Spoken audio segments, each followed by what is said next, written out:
Hello, kids. Today we are going to color a cute football player.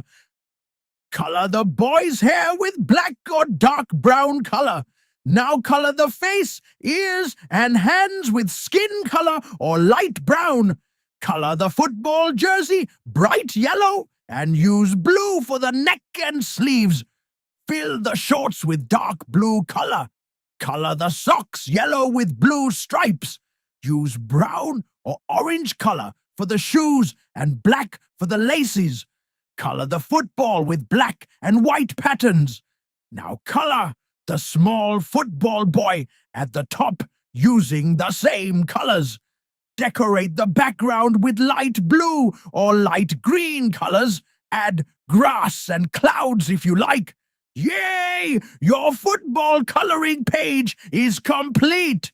Great job, little artist!